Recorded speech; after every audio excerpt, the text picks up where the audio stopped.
How many subscribers you got? Yeah. I think 3.5 million right now. They should Climbing go now.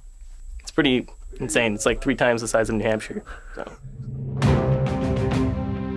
This is a story of how we turned my Atlanticraft YouTube channel into an animated series for YouTube Originals.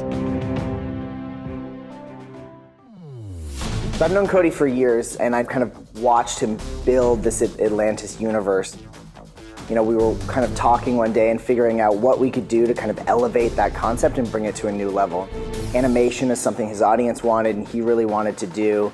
And, you know, it's something that I had been doing a lot of, so we kind of worked together to build out the characters and the universe that he had and build it into a full 3D animated series. We got a call from Omnia Media. They needed a studio to come on board to kind of help do some visual development. We created the Cody and the Joe characters and then built out some key environments. We put a lot of effort and work into coming up with a design and a shape language that was compelling, dynamic, and wholly original. They clearly homaged the Minecraft roots that fans of the original had become accustomed to seeing. The reaction was overwhelmingly positive. The show was clearly coming to life. From here and all the way to the premiere, everything Kings of Atlantis moved very, very fast. The stories in the show are incredible. I mean, there's so many new things that have come to life in this big animated adventure. I love the balance of the humor and the adventure. I think the writers, Jack and Colin, did a really amazing job of keeping it really punchy and making it incredibly exciting, but really funny throughout. While Kings of Atlantis writers Colin Kelly and Jackson Lansing were locked in the writer's room, Mighty Coconut concept artists designed environments like Atlantis, the Dark Reef, and the Cephalopod, as well as the characters from my original channel like the Sneaky Sisters, Pickles, and the Kraken Kid, along with some new ones like Phaeton and Lennox.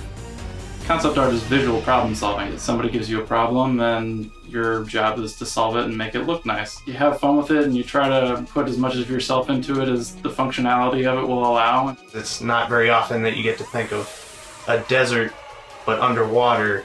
You really get that warm color palette mixed with sort of the cool environment of the ocean. Referencing the cube aesthetic of the channel was critical to the success of Kings of Atlantis. Mighty Coconut used a process called voxelization to get that look and feel into the show.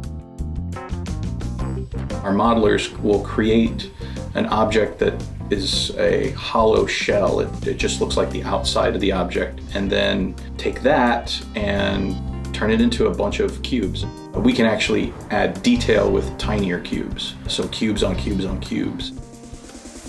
Next, the Mighty Coconut story department geared up to develop storyboards, record temporary voices, select sound effects, and placeholder music to create rough animated versions of each episode in animatic. In live action, we're used to a more subtractive process. We get hundreds of hours of dailies with real actors showing us the scene from 100 different angles. But in animation, it's more additive because we're at the beginning of the process and not at the end of the process. We have a script.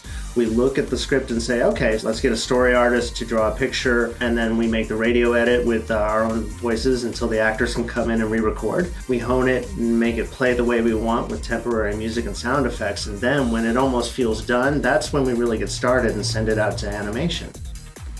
I think Kings of Atlantis will be something that kids will enjoy. I think adults will enjoy it. I enjoy it, but I'm sort of a big kid, so. Oh hey, that's me! When the animatic is done, the temporary voices are replaced with actual performances from myself, Joe, and all the other Kings of Atlantis actors.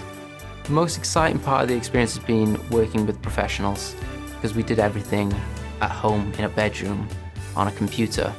So to work with professionals in the fields is amazing. It's a little bit different than sitting at home wearing my boxers, recording gaming videos. As soon as everyone on the team gives a thumbs up, modeling, rigging, and animation begins.